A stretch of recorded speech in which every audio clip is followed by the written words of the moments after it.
Assalamualaikum warahmatullahi wabarakatuh. Ketemu lagi dengan saya Nita Wahyuningsi dalam pembelajaran Bahasa Indonesia kelas 9, masih di bab keempat yaitu teks tantangan. Yang akan kita bahas yaitu berkelanjutan dari materi yang kemarin, yaitu membahas mengenai struktur. Untuk pertemuan kali ini yaitu tentang unsur kebahasaan dari teks tanggapan itu sendiri. Sebelum masuk ke pembelajaran, marilah kita berdoa terlebih dahulu. Berdoa mulai.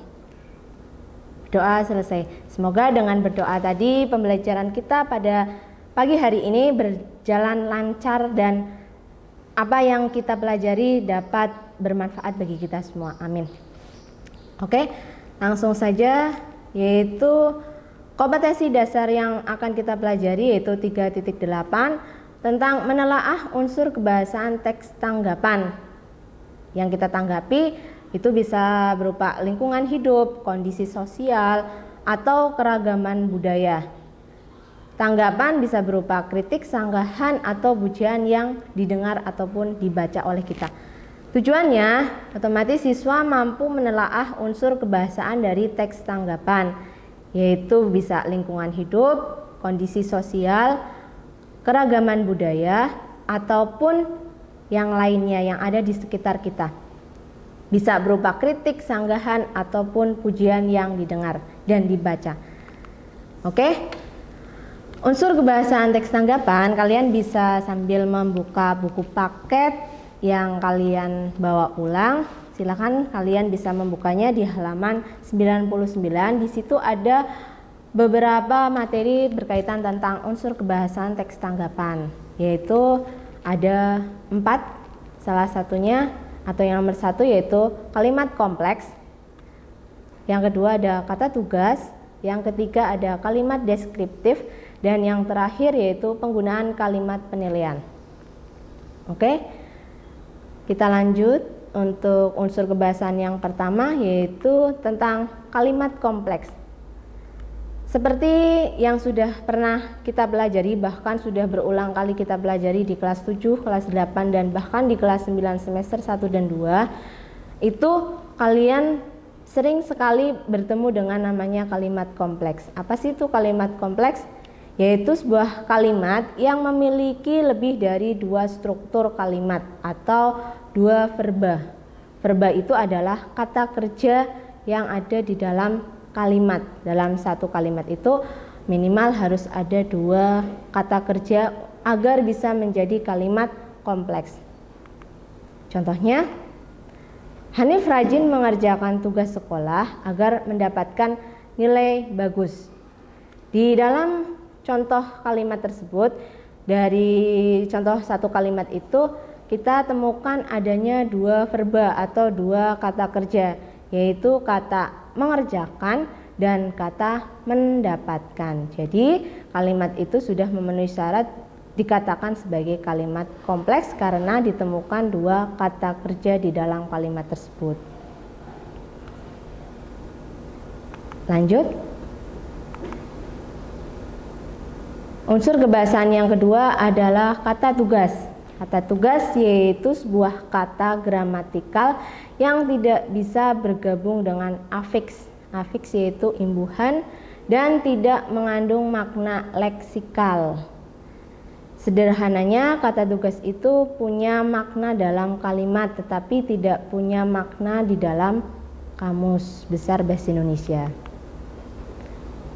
Kata tugas itu jenisnya ada 3, yaitu kata depan atau preposisi, istilah lainnya yaitu seperti di, ke, dari, bahwa, yang, terhadap, dan lain sebagainya. Yang kedua ada kata penghubung atau konjungsi. Contohnya ada konjungsi tetapi, konjungsi karena, konjungsi sehingga, dan lain sebagainya. Yang ketiga, kata tugas yang ketiga yaitu partikel. Partikel itu contohnya pun, lah, kah.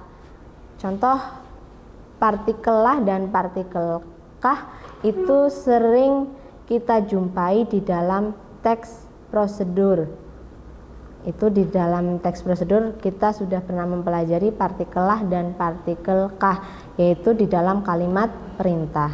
Di sini di dalam teks tanggapan itu juga ketemu lagi dengan kata tugas, yaitu berupa partikel. Itu jenis dan pengertian atau deskripsi dari kata tugas. Berikutnya, unsur kebahasaan yang ketiga ada kalimat deskripsi. Kalimat deskripsi itu yaitu kalimat yang menggambarkan atau memaparkan dengan kata-kata secara rinci dan jelas. Kalimat deskripsi dalam teks tanggapan biasanya terdiri dari beberapa kalimat yang menjelaskan fakta atau alasan atas penilaian yang disampaikan. Contoh, itu di sampingnya ada contoh tentang kalimat deskripsi. Deskripsi itu memaparkan dan menggambarkan. Contohnya, anak-anak tersebut belum memiliki SIM karena usianya belum mencapai 17 tahun. Bahkan tak jarang tinggi badan mereka pun belum mumpuni untuk menapak jalan. Tak hanya itu, faktor belum matangnya psikis mereka pun sering jadi penyebab kecelakaan lalu lintas.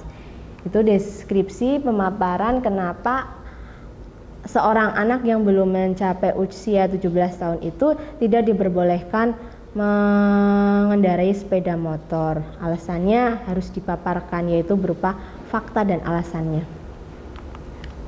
Berikutnya, unsur kebahasaan yang terakhir yaitu ada kalimat penilaian. Kalimat penilaian yaitu kalimat yang disebut juga dengan opini atau pendapat.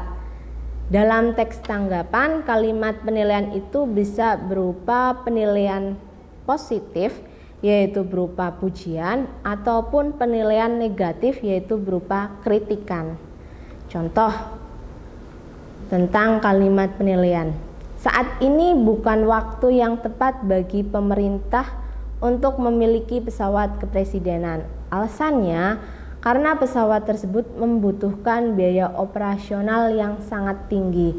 Jadi ketika kita mau memberikan tanggapan itu harus disertai dengan alasan yang logis dan sesuai dengan keadaan atau fakta yang sebenarnya. Alasannya harus disertai kenapa kita tidak setuju, kenapa kita tidak sepakat. Itu tentang kalimat penilaian. Itu tadi keempat dari unsur kebahasaan dari teks tanggapan. Tadi ada menggunakan kata tugas, yaitu menggunakan kata penghubung atau konjungsi. Di dalam contoh atau unsur kebahasaan yang pertama tadi tentang kalimat kompleks, itu ada Hanif rajin mengerjakan tugas sekolah agar mendapatkan nilai bagus. Contoh ini juga masuk ke dalam kata tugas jenis jenis konjungsi, yaitu menggunakan konjungsi. Di dalam kalimat itu ada sebuah konjungsi, yaitu satu berupa konjungsi agar. Itu contoh masuk ke unsur kebahasaan yang pertama, dan unsur kebahasaan yang kata tugas berupa konjungsi. Itu keempat dari unsur kebahasaan teks tanggapan. Silakan untuk lebih pahamnya kalian juga buka sambil membukanya, sambil silakan mencari dan mengerjakan di buku paket atau menganalisisnya, latihan mencari mana sih kalimat kompleks, mana sih kata tugas, sampai ke dalam penggunaan kalimat penilaian. Untuk lebih jelasnya silakan diaplikasikan di buku paket, cari materi teks tanggapan atau berupa paragraf tentang teks tanggapan. Setelah itu kalian menganalisisnya untuk mengaplikasikan pembelajaran kali ini. Sekian pertemuan kali ini, semoga bermanfaat. Apabila ada kesalahan saya mohon maaf. Sekian, wabillahi taufiq wal hidayah. Wassalamualaikum warahmatullahi wabarakatuh.